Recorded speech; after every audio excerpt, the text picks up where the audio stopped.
Bonjour et bienvenue à la brasserie du Houblon d'Argent. Donc on continue notre petite série. Aujourd'hui, troisième épisode. On va parler du brassage, voir toutes les étapes de la cuisson. Voilà, donc c'est parti pour une journée de brassage.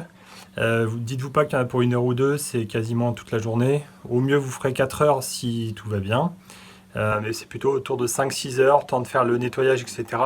qui n'est pas négligé, ça peut vite prendre une bonne heure. Donc aujourd'hui, vous allez avoir besoin de la recette qu'on a écrite ensemble, avec les différents ingrédients.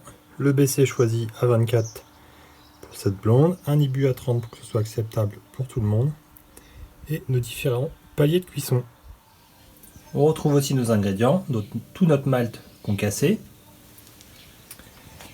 le houblon, donc en fleurs et en pellet, ainsi que la levure.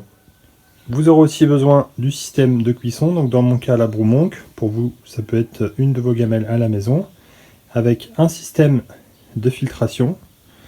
Pour moi ce tamis, je vous expliquerai tout à l'heure comment je le mets. Un récipient propre donc pour transvaser la bière à la fin de la cuisson et pour la première filtration. Si vous avez de quoi mettre le houblon pour éviter de le mélanger avec tout le mou, sinon le pire des cas vous le mettrez directement dans votre gamelle. C'est pas très grave, il faudra juste le récupérer au fond du seau plusieurs semaines après. Moi ça évitera que j'en ai partout, donc je vais utiliser ces deux systèmes de filtres. Et donc de l'eau, qu'on va pouvoir mettre dès à présent à chauffer.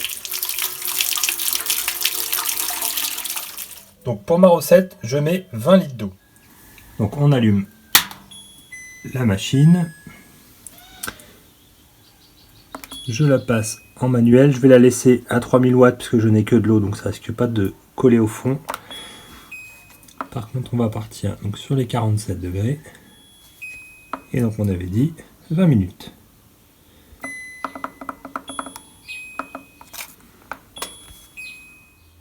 Donc pour que ça chauffe plus vite, ce que je fais c'est que je vais couvrir.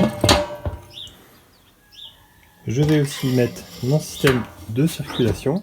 On s'assure que la vanne est bien ouverte et on allume la pompe. Donc pendant que l'eau chauffe, je vais en profiter pour vous expliquer mon système de filtration et de tamis. Vous mettrez sûrement votre grain directement dans la gamelle. Bon, la différence c'est que l'eau va bien passer à travers. Donc je vais juste venir serrer le tamis qui va aller au fond. Voilà, je vais mettre une grande tige puisqu'on a quand même mis 6 kg de grains. Je vais mettre la toute petite tige si j'ai encore moins de grains. Toutes les écrous sont à peu près les mêmes, sauf le dernier en fait, où il n'y a pas de filetage en haut. Ça permet de laisser couler la bière. Il est légèrement différent par rapport aux autres. Et donc voilà à quoi ça va ressembler quand je vais le mettre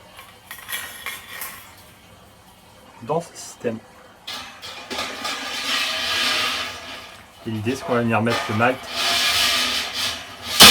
On va venir mettre le malt, la grille par-dessus et refermer. Bon ça y est, l'eau est à 45 degrés. J'éteins donc la pompe. Je ferme la vanne pour éviter d'avoir de remontée.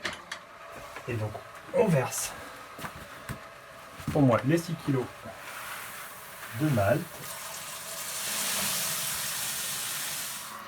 Donc voilà, vous voyez, il n'est pas tout à fait immergé, là il va se mélanger, il va démarrer la pompe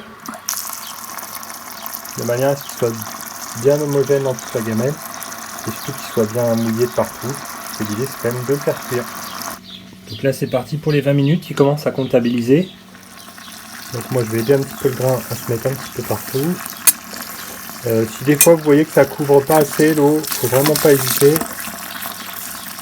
Vous pouvez rajouter un petit peu d'eau, tant pis on enlèvera au moment du rinçage.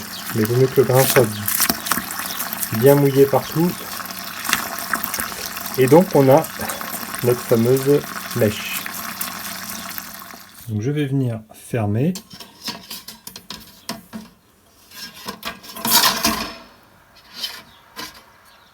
Donc à cette étape de la cuisson, là ça sent plutôt les cornflakes. Voilà, pas trop de saveur, mais ça va pas tarder à arriver. Donc là on est sur le palier de 20 minutes à 47 degrés. On va aller chercher une belle mousse et surtout une bière bien claire. Donc dans mon livre de recettes, je note tout ce que je vais faire, donc les heures principalement à laquelle je vais faire chacune des étapes. Ça me permet surtout, si j'ai un défaut sur une bière, de retrouver ce qui a pu se passer, ou à l'inverse, si quelque chose s'est bien passé, de pouvoir le reproduire. Voilà, donc là j'ai mis qu'on avait mis 20 litres. Je prévois 5 litres de rinçage, mais j'ajusterai. Et j'ai mis mon malt à 9h50. Donc ça fait 10 minutes que ça cuit. Donc là on est arrivé sur du 48 degrés. C'est pas très grave, il va stabiliser tout seul. Et donc à quoi ça ressemble? Donc ça sent clairement les cornflakes. Et je vais vous mettre un petit ralenti pour que vous puissiez voir un peu mieux.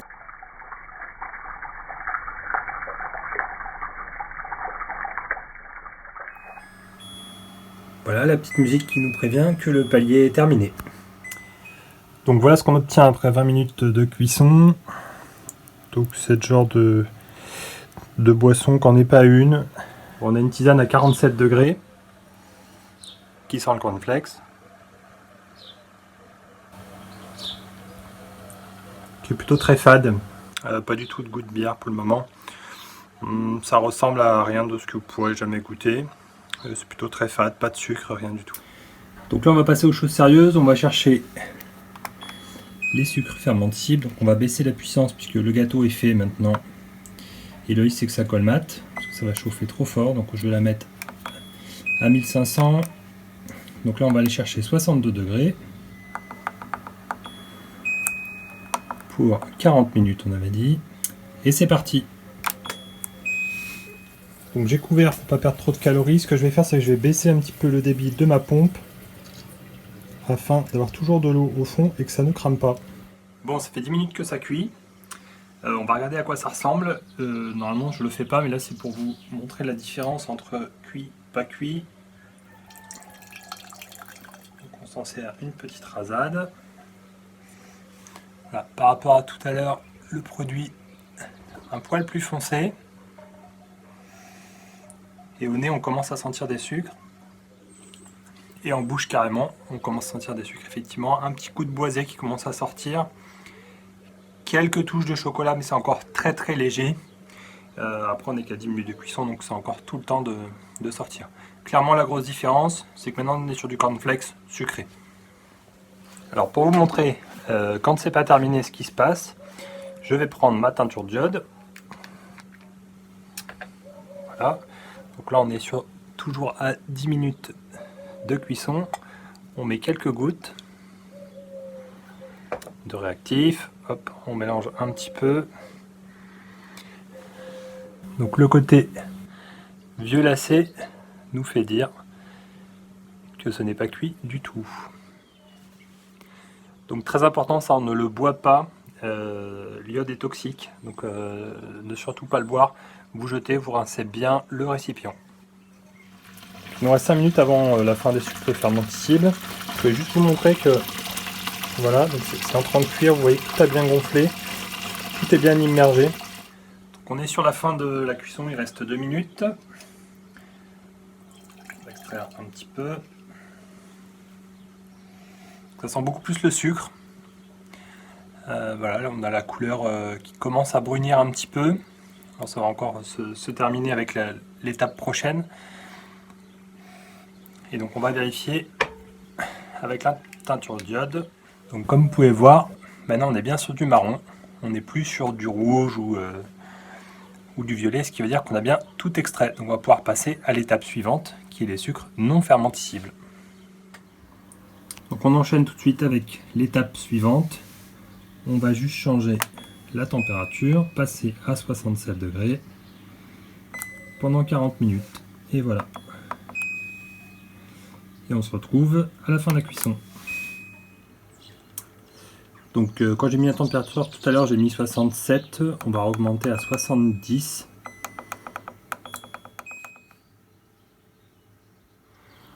Donc voilà, ça fait partie des petits aléas de la cuisson. Des fois on se trompe un petit peu, donc rien de très grave. Je me le note juste.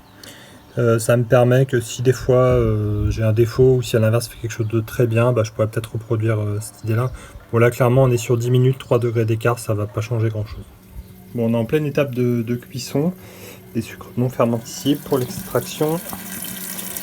Si vous voyez, donc, on aura beaucoup de buée forcément, mais surtout une belle mousse. Effectivement, là on commence à donner un petit peu de corps à la bière, donc c'est ce qui est en train de se passer. On extrait tous les sucres non fermenticibles, donc la bière va commencer à se tenir. Bon, il nous reste 10 minutes avant la fin de la cuisson de la mèche. Donc je vais préparer mon houblon. Donc j'ai mon petit sac à houblon, voilà, qui a déjà pas mal servi. Donc on va mettre les 30 grammes de cascade en pellet qu'on s'était donné. Et ensuite, toutes les petites fleurs. Donc la dernière fois je vous ai dit, quand je l'ai sorti du congélateur, ça sentait plus grand chose. Là il a séché 24 heures. Autant vous dire que c'est plus la même histoire, juste le fait de le brasser. Je retrouve clairement des saveurs. Donc un petit peu de citron dedans, un petit peu d'herbe, un petit peu de poire aussi, ça sent, et une pointe de poivre. Donc le sac à houblon est prêt pour l'ébullition. Ce que je vais faire, c'est que je vais mettre une pierre au fond pour l'alourdir, assurer qu'elle aille bien au fond de la gamelle et fermer avec de la ficelle à boudin. Bon, avant d'aller faire le mash out, il reste 5 minutes pour finir cette petite cuisson. On va voir ce que ça donne. Donc la couleur, on est bien sur une blonde, à peu près ce qu'on voulait, quelques dorures. Donc voilà notre mou. Donc au nez, on a bien le chocolat, du miel, du bois, beaucoup de sucre. On sent que c'est déjà assez sucré.